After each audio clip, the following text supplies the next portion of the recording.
So I have a question for you. What's the best email marketing platform for creators? It's ConvertKit. It combines powerful automation with an easy to use interface. The heart of their business is their visual automation tool that allows you to deliver the right message to your audience at the right time. They have pre-built landing pages and forums, so creating and sending out copy is extremely easy.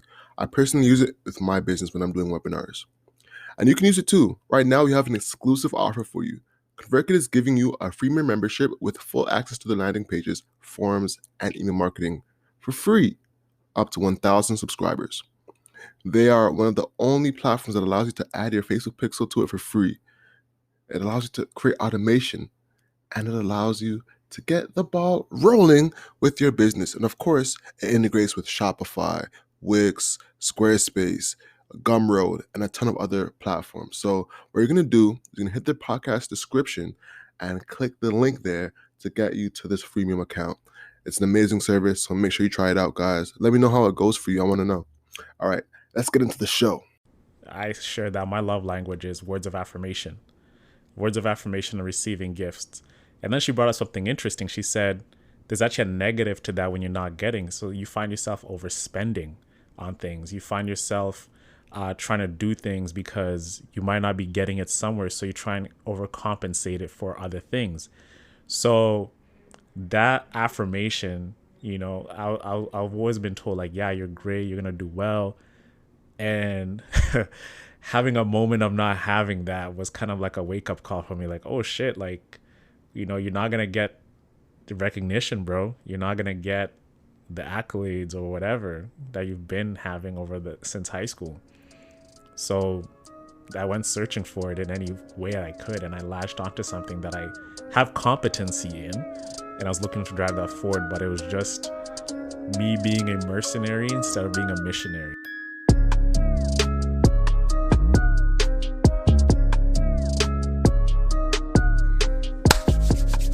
Hello and welcome to the Hustle Over Everything podcast.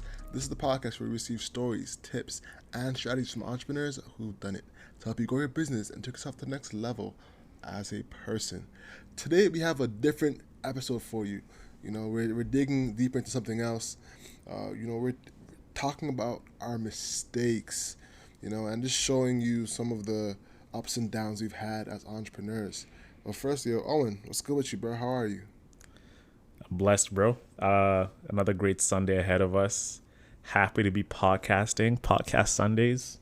So let's get straight into it, bro. This never happens. We gotta give them context, man. Right, so we can't act like it's rosy and dandy, bro. Yeah, man. You can't front for them.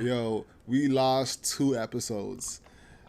Yes. So we had Zoom, and we have transitioned to Riverside, and lackadaisically we left them in Zoom without taking them out, and went from a paid plan on Zoom to a paid plan on Riverside. And in doing that, both of the podcast episodes have disappeared. I've gone into went into oblivion. Atmosphere. Yeah, exactly. Yeah. So the episodes were, they're cloud recordings, and once we deleted that, poof, Zoom was just like, hey, give us back our space if you're not paying. Exactly. So that's what's going on right now with us. We are here though to talk to you on a one-on-one, type of thing, to really give you some of the mistakes we've made over the years as entrepreneurs. So we're gonna dig into it. So break it down for us. What we got? So as a way of just having this discussion, one thing as entrepreneurs, as myself, as yourself, Alex, we have certain things that we make a lot of mistakes on. And when we're thinking about this, we came to 3 things. It's money. Money's a big part of business. It's like the heartbeat. So what are some money mistakes we've made? The second thing is, what are some personnel mistakes that we've made while we're building out these businesses or services that we're looking to launch to the world? The third thing is execution. What execution mistakes did we come along as we're building these businesses? So each of us are going to share some 3 things that, stories across these 3 categories along mistakes made along the way. And what we hope to share is just some perspectives, some takeaways we've learned from these mistakes. And you, as an entrepreneur, if you're starting out, these are some 3 things that you're going to look out for when you're doing your own thing. Or even if you're a seasoned entrepreneur, you have a 6-figure business and up, these are also some things as well you can learn from entrepreneurs as ourselves. We're on our path to establishing ourselves, but we all share the same mission and vision of building a great business. And no mistake is too small for you, is it too big for you? So we can all learn from each other. So let's kick things off. So talking about money, money, Let's money, get into money, it. money, money, money, money. All right. So I got some stories I could share in terms of money. You want to kick it off? Let's I can go. kick it off. So I spoke about, several things I can talk about on money. One is when, when I was transitioning from Sneakerdeck at the time, my partner and I, we left the business and we both came out of it with some cash that we had won over some competitions, some grant money that we had gotten along the way. We were still very liquid at the time. So I had like upwards of like, let's say, 13,000, 13, 14K at the time. And coming from Sneakerdeck, I felt very naked. I didn't have an identity of what to do next. I had nothing. And part of like what I spoke about before, you mentioned this out, is your business is not your self-worth. And at this time, I did not know about such a thing, right? Because what I create is a big part of my identity. So I had this money and I was struggling to think about what I was going to do next. So, the best thing for me was to go into e-commerce, because e-commerce was picking up. People were, making a killing on e-commerce. And I knew enough about it to be able to put something together that can be viable, that could be, that has a customer base. So I took this money and I had this grand vision. I was going to create this holding company. At the time I was calling it Osinde Group, and it was going to be a collection or basket of e-commerce companies that I was going to create. So me being very ambitious, me being like who I am, I tackled this head on by launching 3 stores at the time. So I transitioned Sneakerdeck into like a sneaker boutique, like a retail sneaker boutique. I'd found some suppliers, and then a home decor store, which was called Live and Create. And then the third one was called B Stock, which was more of a fandom, paraphernalia website where if you're a fan of the Raptors or the New York Jets, you can buy everything that you can about that team. So I sunk money into this, and there were like subscriptions that I put so much money into, and then Facebook ads and logo design, GoDaddies, and all this stuff. The way I lost money was I was running these 3 websites at the same time, creating content for everything, and I was a one-man army. So you can imagine, over like a 7-month period, you are like just accumulating losses from each website and each supplier. So for example, like one supplier who I was drop shipping from for the B Stock website and as well Live and Create, just to have access to all these like companies' inventory, so you can also be like a merchant for their product, was upwards in $200 a month, right? So this is like 100 and let's say $160 a month to have a pro account, and you know, convert that to Canadian dollars. You're touching closer to $200 plus tax. So you can imagine 2 of the stores, that's like 4 bills a month just right then and there. So you can see how fast you can lose your money. Then you add your Shopify subscription. Then you add your all these different apps that you have to market. Then you add Facebook ads. And at the time, I thought, you know what, these are everyday items people need. This is a great website. This is whatever. I'm having decent traffic. If I have some ads to it, I could kill it. One mistake I made with that is that I realized that the margins were so razor thin.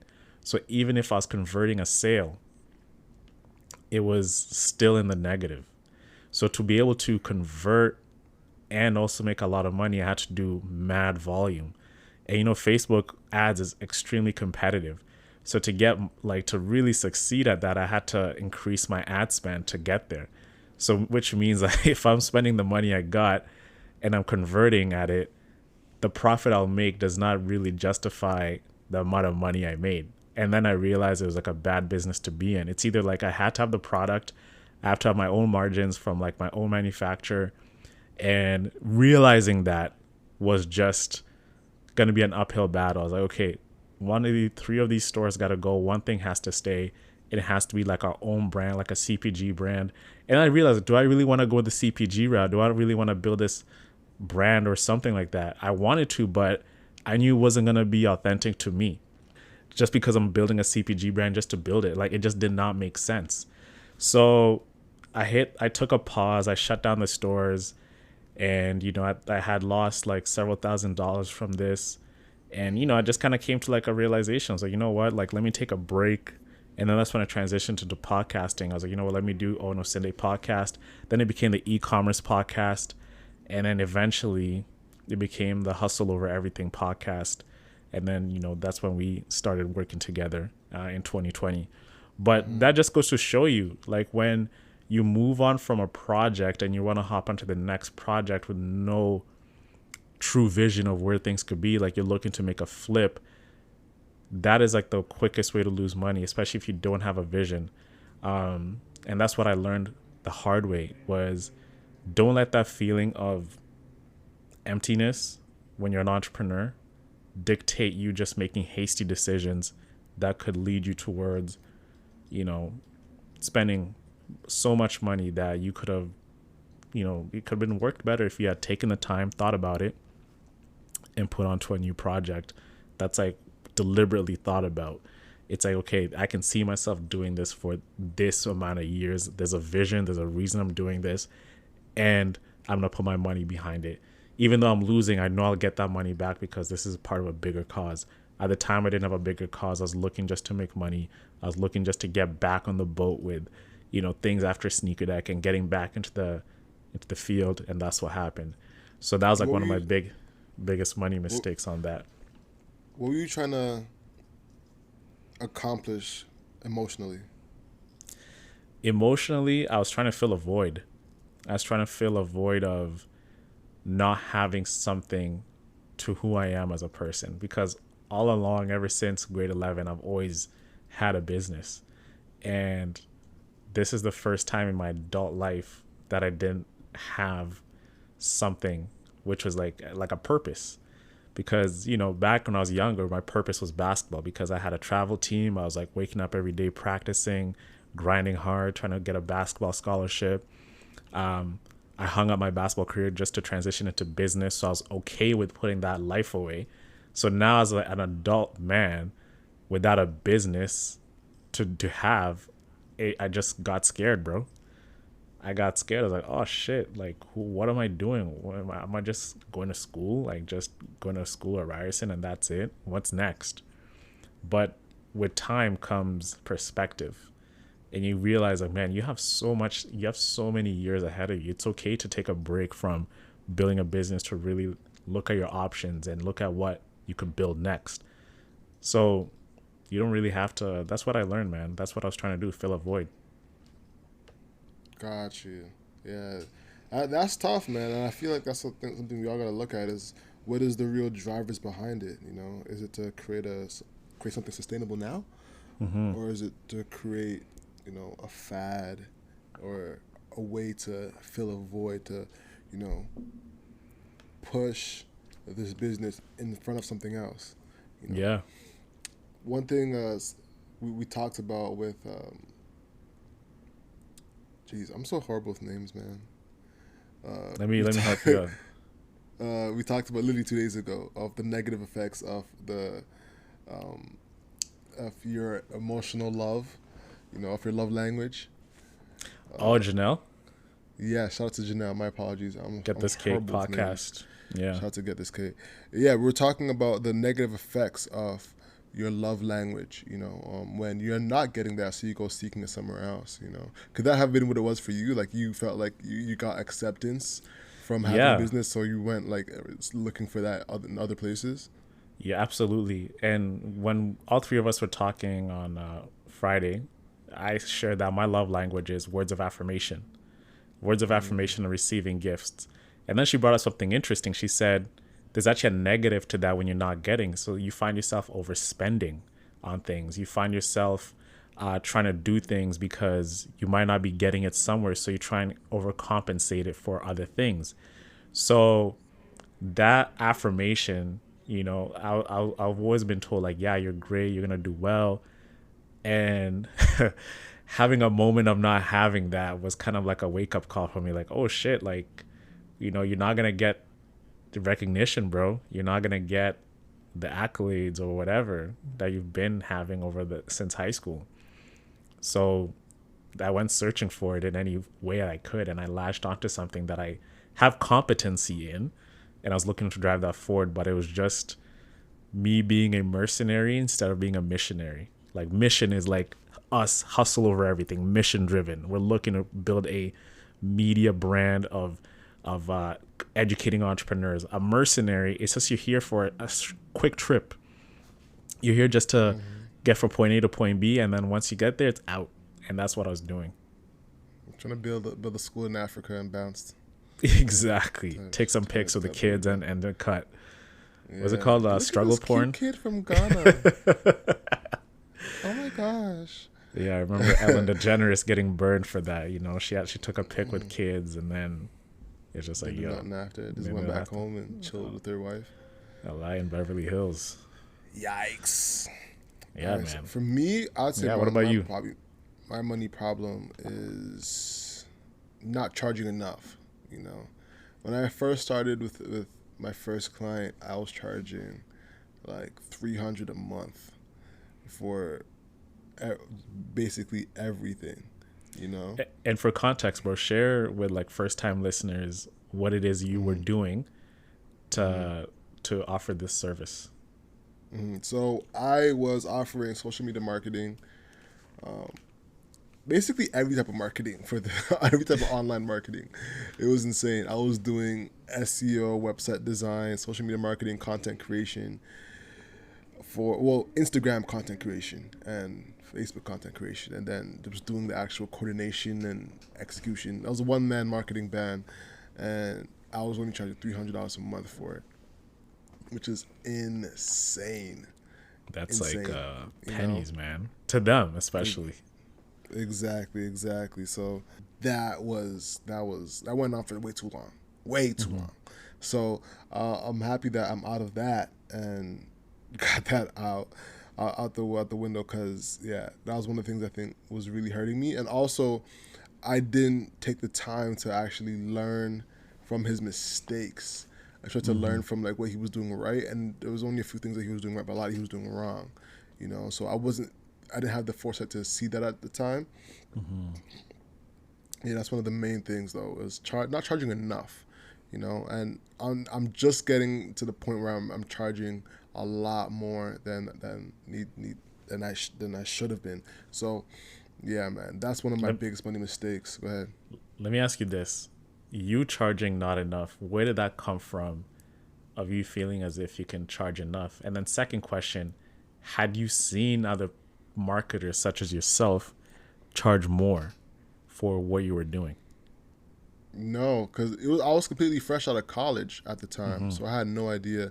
And what it was is that I got locked in. I didn't have a contract. I didn't have anything. I was really just like, "Yo, I'll do this for you," and just kept on going and going. So I that was super foolish at the time. No contract, no deposit, no nothing, right? So that's where I think things started to really fall apart. Um, was yeah, not having any structure in place for the money to come Were in. they And were I they think I surprised? Were they surprised when you're charging that much? were they surprised when no, because I was still, because they knew I was fresh out of college at the time, Okay. right? Yeah. So what was happening was that my skills was going up and my experience was going up. So my rate should have been going up and it wasn't. And they were getting results, but didn't want to pay anymore. You know, because what happens a lot of times is when people put you in in a box, Hmm. they expect you to stay in that box, Yeah. right? So when you decide to get out of that box, there's always going to be friction. This is what happens with friends when you start to move on in life. Like, they always see you in that box. So it's hard for them to picture you outside of it. You know, Oh, they're like, oh, you think you're some like next big shot now, eh? You don't see yeah, us like you, anymore. for sure, for sure. Not even just that. Like, in terms of like being taken seriously as an entrepreneur. Like, I'll never forget, charging consultations, and seeing someone that wants my services. But all right, cool. What's the consultation rate? I'm like, no, sorry. They asked for my services. They asked for consultation, and they expect to get it for free. And I'm like, but you don't. You're not like a friend. You don't know my mom's. You Hmm. know, um, and yeah, as soon as I gave my consultation rate, it was ghost, and that's what I kind of expected, because when people put you in that bucket, they don't expect you to actually charge what you're worth because they don't see your worth, you know. Hmm. So yeah, that was probably my biggest one mistake, is not seeing my worth early enough to Yeah. charge accordingly, and then I think it gets into personnel, and that's where I kind of am now. So. When did that Hmm. realization come that this is my worth and this is how much I'm gonna be charging? And what and mentally, how did you arrive at that point? Actually, when I got a job, well, actually, no. When I first got interviewed, and I realized I was doing so much, I was doing like 10 people's job, at once. I was like, oh, this isn't beneficial to me, even in the sense of like the execution of it, because I'm people are trained for silos, like this Okay. trained for silo jobs. They're not really trained for a holistic position. They might get Yeah. one after they get hired for that specific job, but no one's really trained for that. So um, that kind of put a dent in both in my, financial and you know specific growth. Because a lot of people buy go Hmm. to businesses for, and that is for a specific role that you're excellent in, that you have a strong competency in, that they couldn't get unless they spent a lot more money, right? So that's one thing that really became evident to me, is that I have a strong competency in a few things. So now I got to drill down in one specific thing to create a business. So yeah, bro. Nice. Yeah, man. Nah. So now let's This get into personnel. Actually, no, you want to say personnel. something? Go ahead. Get out. Get No, I was just gonna like put like a bow on it. a bow. Okay. Yeah, like money, especially when you're an entrepreneur, it comes in waves. I've realized, and if you have no experience with dealing with money, it could be like the reason of your demise. And I remember us when we were getting so much money, we were getting so many grants and all this stuff. We had all these ideas, but we had all this money, and it just it just like blew up into flames, man. It just blew up into flames. And if you don't have a plan with your money, with what you're gonna do with it, it's so easy to get distracted with squirrel syndrome. It's like, oh, let's like spend it on this, let's spend it on that. Oh yeah, we need that. And that's another thing I also want to add is, when you have a lot of money, it's easy to get distracted with stuff that you might not need, but just you feel like as if you gotta spend it just because it will look good, because we actually spent money on this feature or that feature. And then that's how you end up with so many Shopify apps, because you have the money, like, oh yeah, we'll need that. Oh yeah, new Mm-hmm. logo. Oh, well, screw Canva. Let's get a professional, right? Oh yeah, we need this. We can add this on top of it. Guys, money, money, money. Take care of it, because it's precious and it's so hard to get as a starter. So protect it at all cost. Now, personnel, bruv. Personnel. You can kick Talk to things me. off here, bro. Yeah. Okay. You've been a solo dolo guy from what I know. But I know you've worked with a couple guys to, perhaps it's to revenue share or something like that. What Mm-hmm. can you share in terms of personnel? Personnel mistakes. I think you know when I was just getting started with the agency, I was just trying to find somebody to work with. I didn't do any checks, no background checks, no nothing. And it was just, hey, let's just make it happen. And once we get money, we'll figure it out. I think that was another thing that I was doing. I think I didn't really have any processes in place, Yeah. like little to no processes. And that's still something that like is a challenge. Is getting the right process in place as a one man band right now. Of course, we have stakeholders that we work with. From like videographers to directors to creatives and everything. But yeah, it was definitely different without a process, and I think that's the thing that it was and still is the things that I really strive to work on. A process that's Process. that's repeatable, you Mm-hmm. know. So that's my big thing. A process for the personnel I'm working with. I'd also say uh, making sure everyone's on the same page. Mm-hmm. Like I got started with shout out to IK with IK and my friend named Gandhi, and we didn't have anything to like keep us accountable. We just started. All right, cool. We'll go and try and find clients, and nothing really happened, Mm-hmm. And then we just kind of disappeared into oblivion after that. So, yeah, I'd say accountability processes. Those are like the big two things for sure. What about you, bro? Yeah. Yeah. Shout out to Ike, by the way, man. Living in Montreal now. I don't know if you knew that. Yeah, yeah, he's in Montreal. We have the same birthday, so he shouted me out my birthday. You Oh, know what I'm say saying? word. Oh man, Yeah, forgot to man, wish June man's happy 1st. birthday. Yes, yes, yes, yes, I'll yes. call him up. I'll call him up before the week it becomes too long. We're just like, oh, bro, it's been 2 weeks and now you're remembering. Yeah, I can't have that. So I'm Yeah, gonna give man. him a ring. Shout out Akachuku Akafo. Exactly, bro. I say that Exactly. right? I That think that's pretty good, close. no? I was Yeah, you, close. I was no, close. you've come a I long was way, in the bro. I was in the ballpark. You know what I'm saying? Let's Remember I tried to say, pronounce Toby? Oh my Toby, god. try What's it. his Try it name? now. Try it now. Oh my god. This His is name is fun. Tobe Chuku Dube Nwigwe. You know what I'm saying? I'm getting a You're little there. bit. I'm You're almost getting there. there. You know what I'm You're saying? getting there.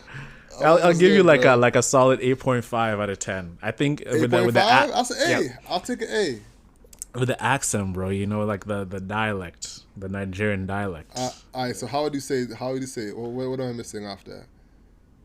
So let's say Ike, right? It's Ike Okay. Chuku. Oh, it's Ikechuku. Yeah, it's Ike Chuku. Oh, That's what he Ikechuku. told me in residence. It's like I was like, Okay. yo, I was like, so you say it's like you stretch the Ike. It's like Ike Chuku. Oh, okay. I didn't know that. Yeah, Ikechuku. Okafor. yeah. Ike Is Chuku that Okafo. all right? He's I was like, yo, my Boom. mom calls me I was like, I. But Uh, back to the program, bruh. mm-hmm. Personnel. So I have a massive story here. So back to Sneakerdeck. I was working with one of my partners. The whole journey of building Sneakerdeck, bro, was just like a monster.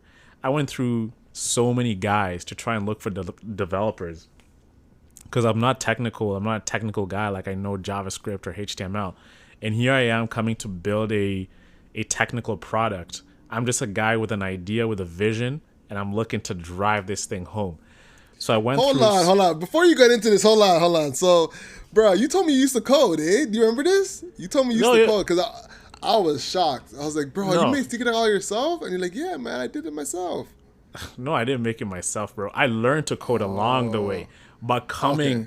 coming into the idea, I had no clue what I was doing. I was forced to Okay. learn HTML, CSS, JavaScript. So I remember like Okay. working at Good Life Fitness, and then I met a guy, Ryan McDonald. He came on board, and he helped me coming on. And then my second partner, for sakes, I'm not gonna mention his name just because of how things ended. We met in class, and he's a very quiet guy, very introverted, and he's like coming straight from Dubai, from Wales in England, English guy. We met in an entrepreneurship class. So at this time, like I was going through developers in and out.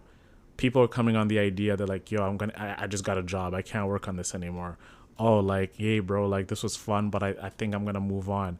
So I went through like people came through like a revolving door, right? I don't know if you remember that Homer Simpson clip where the dad comes in, he puts his hat on the hanger, walks around in a circle, takes a hat, leaves. That's how it was as an entrepreneur building Sneakerdeck.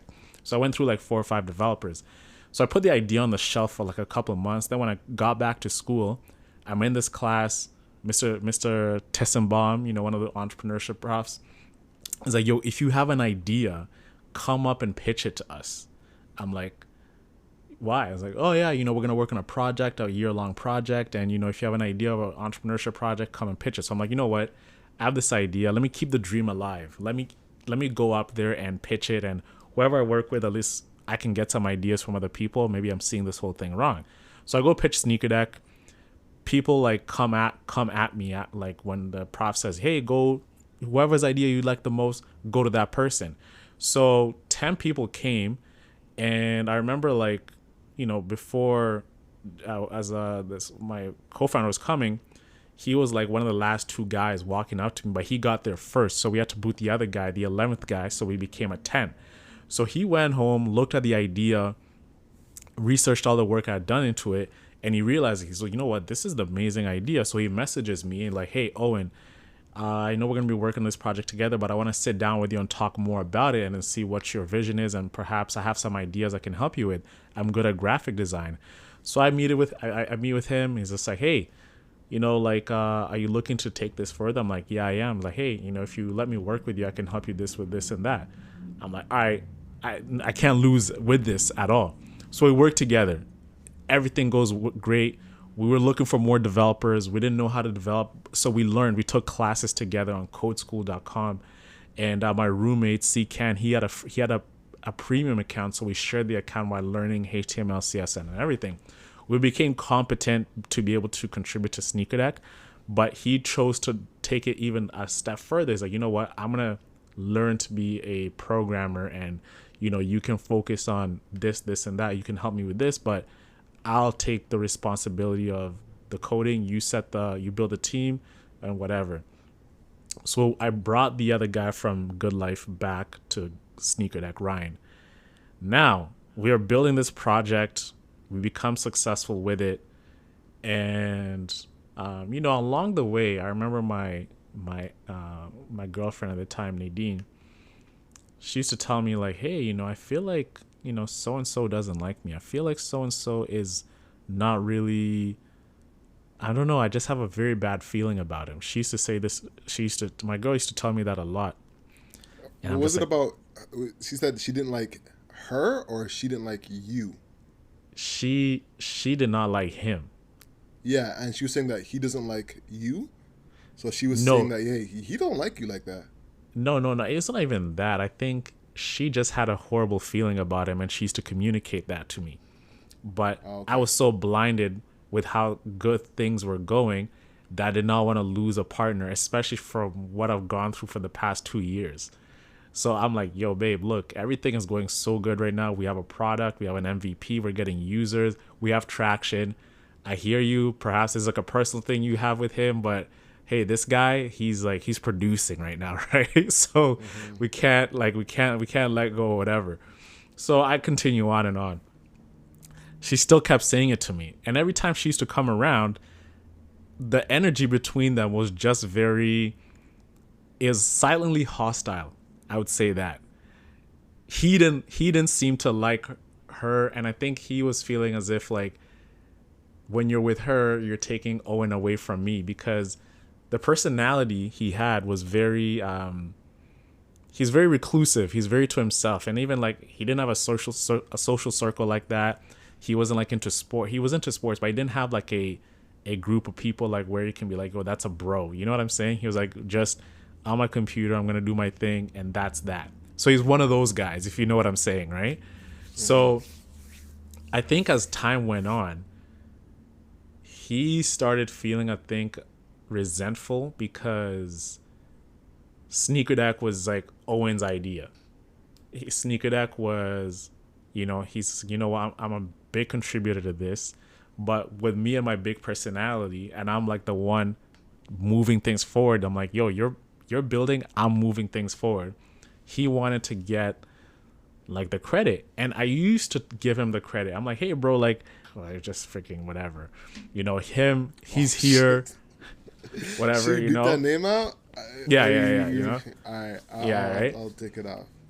Right? So like he's here, we're together, right? Let's I call him. Let's call him a name. Let's give him Bob. let's say, Bob is here. Bob is one of us. Bob is on the squad. Bob is Sneakerdeck, right? He's here. But that wasn't enough for Bob. That wasn't enough for him to feel as if he is a part of something, right? Like we had a great partnership. Everybody knew who you are, but he wanted to be seen as like the Owen, like the one who's presenting, the one who's like the face of it all. But he did not have the personality for it to be able to be like a natural sales guy like me, who is just easy like out here shaking hands, kissing babies and whatever. It was not his personality, and that really bothered him. So we had been going after this like competition at Ryerson to win the 25K, the Ryerson Top Entrepreneur. And we had multiple runs at it for like 3 years. And then our fourth year, like to graduate, well, he was feeling as if like, you know what, this is my last chance. I need to feel as if like, I'm maximizing my opportunities.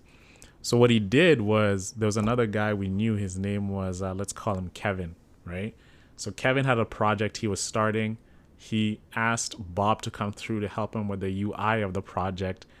And he saw that as an opportunity for him to have like his own thing, quote unquote, like to be the face of his own thing, like a sneaker deck. Like, it'll never be his.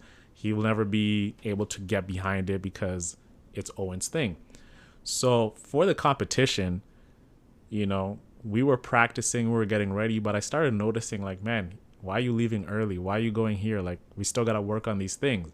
But I'm like, you know what? Let me give him his space. We're going to get things done. That's that. So one day he sits down with me, and this is at the library building at Ryerson. We sit down in the cafeteria, and he tells me like, hey, I'm joining Kevin on this project that we're working on, and I'm going to have 2 submissions for the competition. The one that we've been working for over the past 4 years, we're going to have 2 submissions just so he can maximize his chances of winning the grand prize. And I'm like, Bob, like, why are you doing that? He's just like, well, mate, with his accent, just like, mate, like, it's my last year. I got to give myself the best chance of winning this. So I got to put in 2 submissions for it. And, I'm like, man, that's not even the thing. The thing about it is that you've been going behind my back, working on a different company product while we're still in the grind of it right here to get things to the next level. Right? How unethical is that? That's so whack of you to do. We're here on the battlefield going against the opposition, and you're also playing for the opposition as well because we're going after this for the same prize. Like I'm like, how are you not clicking in your mind how wrong that is? How do you not see how horrible of a thing that is to do? Something we've been working for years, and this is our chance to get it. We have users, we have traction, we have revenue, we have everything on our side just to go compete for a cookie cutter idea.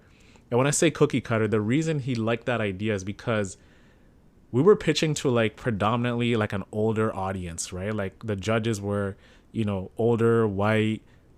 Explaining sneaker culture doesn't make sense, right? Mm-hmm. So he is looking, okay, I need something like an Airbnb for this. I need a Uber for this. When you have like a bigger idea and then you have the sub idea, it's easier to explain. So the idea they had was a gifting process, like where if I want to send you like a t-shirt, bro, or a gift card and whatever, I can order through a gift from this website. They'll wrap it up with a message on it and send it to you to where you're at. Which like, okay, people gift things every day. So this sounds like a good idea. I'm like, bro, you have nothing with that. He's like, well, we have a website, we have everything. I'm like, but bro, like that is where we were at 3 years ago. And that idea is not even like Amazon. You're competing with Amazon at the time. They can easily do that. Like you're going to come up with that. So he's like, well, we're going to do it, mate. We're going to do it. I'm like, man, like Bob, like this is so wrong of you to do. Just at the nick of like the where the competition is going, like now you're trying to jump boat and you're trying to win this money for that company so you could kick rocks, so you can go start your own thing with that money just because you don't have you want to have like your own thing. And honestly, I told him like, hey man, if you wanted to do that, just come sit in front of me man to man and tell me. I'm a champion of you wanting to do your own thing. But if we are doing our business together, you're giving me 100%, I'm giving you 100%, we're successful. I don't care what you do on the side as long as, we're still here doing our own thing. Similar to you, bro. I know you have your agency. I know this is how you make your money, right? But I never feel as if, you're cheating me of effort, right? And I hope I never give you that impression of me, even though I have a 9 to 5 job. It's something we have a mutual understanding of, and I know that's what you do, but I know I can always count on you when it matters. For him, once he told me that, all the trust was broken, bro. All the trust was gone. I could not look at you in the eye because that is like a big building a business, especially early. It's all about integrity and honesty. And if I can't, and if you're willing to do that to me now, what tells me that you can do that to me later on? What was your reaction? Bro, I was so pissed. I legit wanted to like throw hands, but I just knew how this would come out. He's like, oh, yeah, he like, you just never know. And Brian, man's like us, we're gonna get the worst rap of it. And I'm like a bigger guy, and like he's like 5'4". I mean, like if I crush him, what's that gonna do? So I just decided to, come out of the situation, walk away, and I was like, hey, bro, like, look, whatever happens here, this is the end, and we're gonna this is the competition. Like legally, you're binded to Sneakerdeck, so we're gonna win this thing. And once it's over, it's over for us. And as an oracle, I predicted everything. And I remember even in the year, I told my girl, I was like, Nadine, look, we're gonna win this thing. This is like 9 months out. I just knew we were gonna. I was so confident in myself, bro. Like I had practiced that pitch 500 times over like a month period. There was nothing that was gonna stop us. Nothing. And I just knew we were gonna win. I wasn't even scared about what they were doing, just because I knew if you're competing with me in a pitch, you can't outdo me, bro. That's me like saying, because I have track record of doing this. I just knew, I was like, man, once we get this money, it's over for us, and I'm gonna move on. And then I remember once it happened, Nadine tells me, just like, see, I told you, I knew it. Like, and I think maybe it's like a woman's intuition. They just know something. She had been seeing the flags from time, and I was so blinded by this that she was just like, hey, I tried to tell you. So that was like one of my biggest personnel mistakes. Because I think at the time I was so desperate to build something and get it going with a developer and a team that forgetting to do due diligence was just kind of tossed out the window. And that was like a big story for me to always come back. Whenever you're bringing someone on board, know them as a person inside out and know what they can bring. And that's one big takeaway for me on that. One hell of a story, man. What was your actual reaction? Like he told you, were you just like, did your jaw drop? Did you get up and walk away? I mean, it's so hard to put myself back in that situation because it was like a very tough moment. There's a lot of emotions going through your mind right then and there. Mm-hmm. There's so much going on. There's rage. There's just this anger, disappointment. I think that's what it was. I think I was so enraged, but that feeling evaporated and it was just full on disappointment, right? Mm-hmm. And you're disappointed in yourself more than anything. You're like, wow, after everything I've done for you, after everything I've like worked to bring you as a friend as well, as a homie, birthday stuff we threw for you, like just giving you things like as a friend would do to really just show my appreciation for you as a brother. That's how close we were. And it Damn. just felt like it was thrown in my face all for the sake of money. When money came in the thing, came in the picture, it was like, all right, oh, deuces. Damn. That's crazy. That's crazy. That's one hell of a story. You know. Yeah. And that's I what happens a lot of times with partnerships, man. Is that like you get money, and then people start moving funny, you know. That's why I want to do the exercise with you, where we did it a while ago. We should probably redo it where we got like fake money. Remember that? And we are like, yo, all right, we just got this fake money. Now what do we do with it? And we started like actually going through the motions we just got of 100 million from yeah, Spotify. What do we do? ex- exactly. Who we hiring? What's the play? You know. Yeah. It's a healthy exercise, and even in podcasters as us, we've seen it with Joe Budden and Co, with Rory and Mal. As a podcast grew, things happened. And well, man, that was a crazy situation because like at the end of the day, Joe was the wrong one. At the end of the day, Joe was the wrong one. He let resentment build instead of communicating. They both were wrong, don't get me wrong. But as a leader, he's the one who failed because he didn't keep the ship together, you know? And yeah, and the point that like there was a specific contract put out, but he shifted the notions between in the organization to make them look like employees Yeah. when they weren't. That's what I was like, oh, okay, this is like diabolical, you know, Yeah. because we were all thinking these guys are employees, well-paid employees talking out of their ass, to come Did to it find out, change? Did it change the way you looked at Joe? Because I know you yes, were, yeah. 1,000%, 1,000%, because there was a specific notion to discredit their character. He was literally defaming their character in these podcasts by one saying the employees and two saying all types of stuff against them to literally defame them.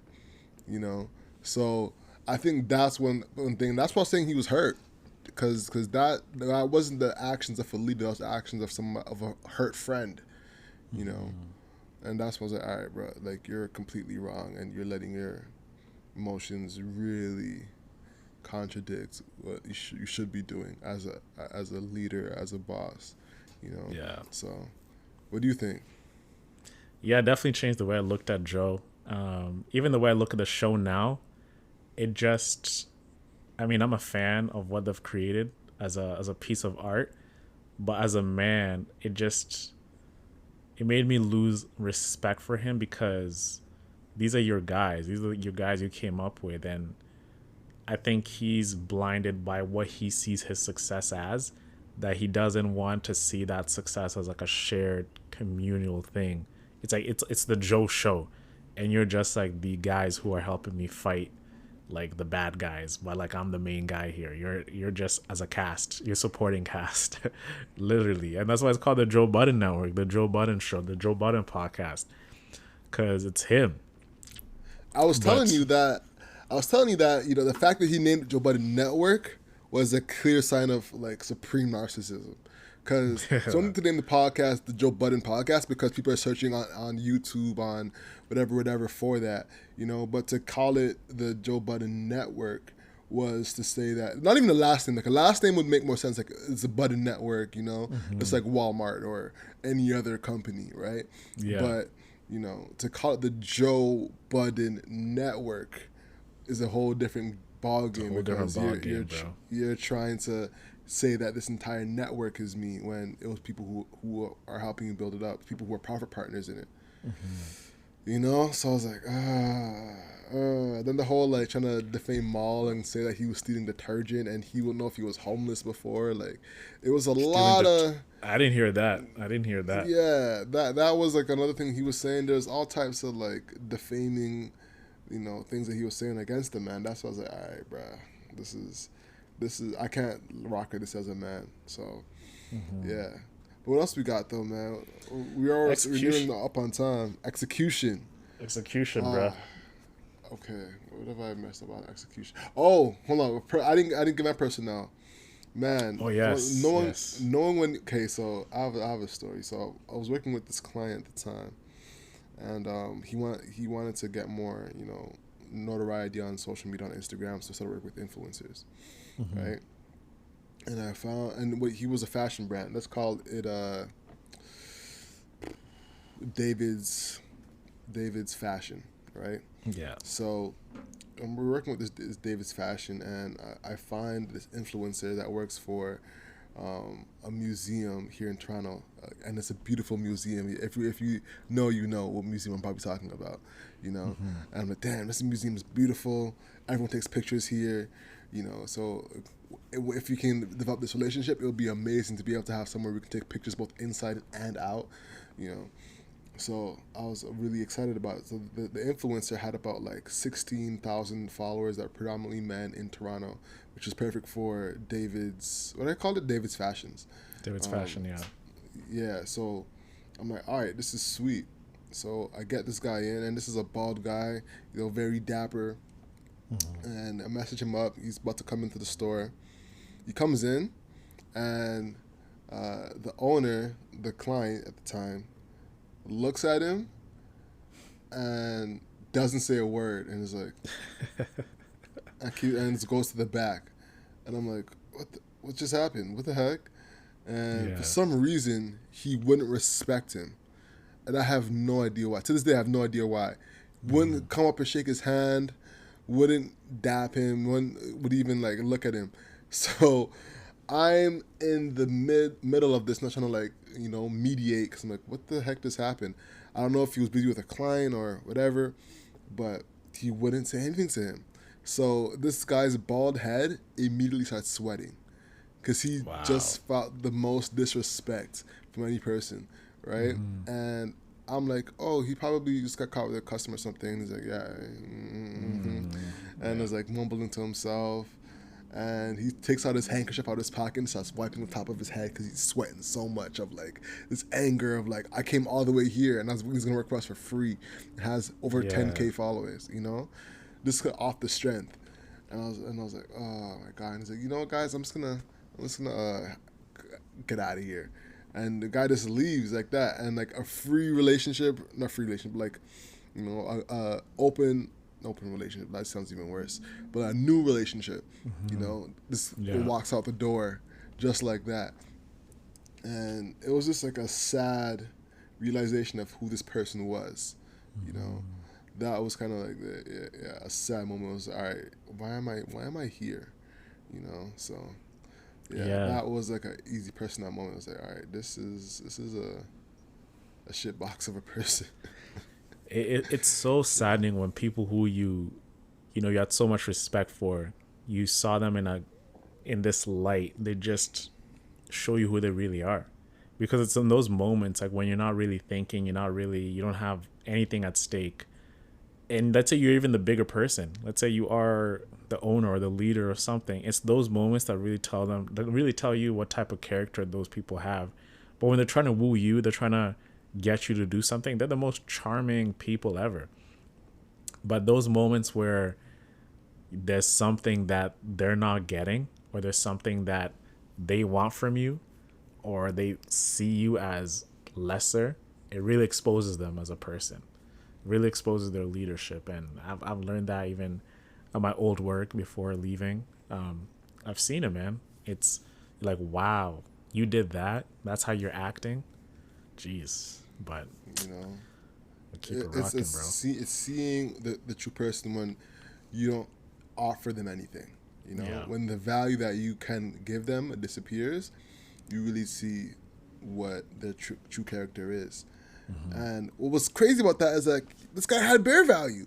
This man could have gave him thousands of clients, Hmm. but who knows, This man? is his Maybe, loss.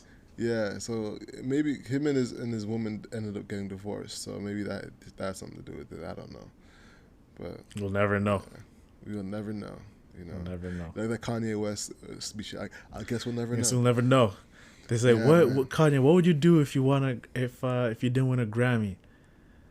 I guess we'll never know. Then he shrugs his shoulders and walks away. Boss Legendary, moves. legendary. So, Well, yeah, man. What else so we got? execution, man, execution. Execution. You gonna knock that Damn, off? What was Russell something that? Russell Westbrook execution. You know, like when Russ was cheesed one time, their interview, they're Yeah. asking, was like execution, execution. We Um, didn't execute. we didn't execute. Hmm. I got execution story, bro. I mean, I remember when I was building recruits clothing, first year at Ryerson, I had I created this sweater. This guy named Gary, he was like in the fashion program. He helped me design this sweater, crew neck sweater called Relentless Recruits. So I was working with IK. We had another buddy of ours, Suraga, joining on the mix, and we were like, "Yo, this is the hottest sweater we've ever made, right? This is like the hottest thing we're gonna do." And then we had another sweater as well, which was more of like a fashion sweater, as well too. We had on deck. So one mistake we made is we were so bullish on how well these sweaters were gonna sell. So we ordered like 100 and something sweaters at the time. It was like 120 sweaters we ordered. So we ordered like small, medium, large, XL, double XL. So we work with this China company from Alibaba in Wuhan, actually. So they're from Wuhan. So they're a Wuhan manufacturer. So we're communicating over weeks on the design, on the quality of the sweater, and everything like that. So the mistake we made was bringing these sweaters to Canada and thinking we were going to be selling all of them. So once our warm market disappeared, once we sold it to like our friends, people who knew in residence, and etc., we had all these sweaters that are just sitting in my dorm room, not even moving at all. Like, I mean, we had a website and everything, but even at the time, I had no clue on how to attract web traffic to an audience. You know what I'm saying? I didn't know how to use Facebook ads at the time. So I was trying to do everything and anything to get rid of these sweaters. We set up like a table on campus at on like like that main, like where opposite, I don't know what, like library building or Kerr Hall, like that whole strip where people like walk up and down. It's like Got me, you. Suraga, Abdul, like we're setting up like a table to sell these like sweaters. I remember I tried to even I met up with Femi Lawson. I was like, hey bro, like this is like in early days, like shit Toronto people say type of times. Femi Lawson, I was like, hey bro, like I'll give you some sweaters, you can share with your friends and fam, like like just wear it in the video. Femi wore it in the video. I was expecting like a tick in sales. Nothing happened. So it just showed me, when you're executing on a project, you got to be able to know the demand you have for such a product. You got to be able to know how many people want this, how big is your customer base. Yeah, it's your friends and family, but how do you get past that position to get more? And like those sweaters, we ended up like donating them and giving them away for free. And it was weird. One time I was coming for like a water break in class, and I was just like walking around campus. I mean, walking around Ted Rogers, and I saw a girl wearing the sweater. And I was like, no way, is that a recruit sweater? And I know every customer who I've sold to at the time. And I'll go up to him like, hey, like, where did you get that sweater? Shout out to Anna. Anna, end up becoming good friends. She's like, hey, like, yeah, I mean, I bought it at like a thrift store or something like that. I'm like, really? He's like, yeah, that's a really nice sweater. I'm like, you know what? I actually made that sweater. That was like a brand I started a while back, and it's crazy like to see you wearing it. So, people all over the city probably got a hand of that sweater, like they're probably wearing it. I might run into you if I see you wearing it, but execution, guys, if you're going to execute on a product, make sure like you have enough to sell and some buffer. If you were to oversell, you can still recoup some back. And there was no business of us launching with like a double XL, because you know what I'm saying, it was just, especially at I think it's like 15 pieces we ordered at double XL. Like, who are we gonna sell that to? You know what I'm saying? This big sizes, and that's like so much product, so much money spent on product the customer base of that stature, of that size, doesn't know about us. So how are we gonna sell it? We just sold it just in case. But if we had known these are the people who we're gonna be selling to, friends and family, keep building the brand, don't spend that much money, hey, things would have been different. So that was one of my execution stories on building a product. And what sucked the most is just getting rid of them, and getting rid of them in a way that was just like not tossing them out in the, like how Garbage. some garbage is like, hey, let's find ways, let me hold on to this. I gave them to my sisters, my cousins. Man, being an entrepreneur is hard. Being an entrepreneur is so freaking hard, man. That's a big lesson. What was the biggest lesson out of that? Biggest lesson is, there's one word I'm looking for. It's like you've got to be very methodical, and you got to be able to forecast your business really well. You got to be able to look at where you're at, what you're doing, and what you can do right now with what you have so far. And it doesn't mean you shouldn't dream big, but it should be able to just anticipate, this is the demand, this is our customer base, this is how people know us, and this is the marketing strategy we're going to use to sell these sweaters right now. So I just learned that you got to be more prudent with what you're doing, and you got to be able to like forecast better than just, throwing a dart. It's like, hey, you're using your hey, yeah, we know recruits were so big at Ryerson, because we had sold so many t-shirts before, we thought like the winter drop will do even better. But that was not the case. That was not the case, man. Damn. That's tough, man. That's tough. Man, hell bent, heaven sent. Yeah. We can wrap on that, man. I think that was a great story. You have some good mistake stories, my guy. Oh, man, I've been in the trenches, bro. Still in the trenches, but it's part of the game. Part of the game, that's bro. Once you make it, that's when everything will be worth it. No one remembers the losses. They just remember the wins. Yeah. So I want to hear from y'all. What was one of your biggest mistakes when it comes to entrepreneurship? What was the biggest mistake with personnel? What was your biggest mistake with finances? Let us know. DM us at 247hustler. I want to hear from you. As a matter of fact, you might just read one on the next episode if you're lucky. So exactly. Feel free to DM us. I would love to hear it. And with that being said, ladies and gentlemen, let's wrap up the show. The hustle is what you can't control. So control your grind and control your life. I'm Alex. And I'm Owen. And let's hustle over everything, y'all. Peace. Peace out.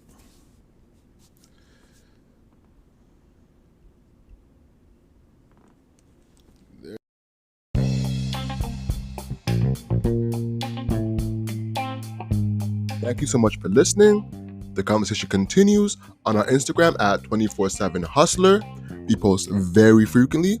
And be sure to check out our merch at hustleovereverything.co. We have some amazing sweaters, hats, mugs, and a lot more.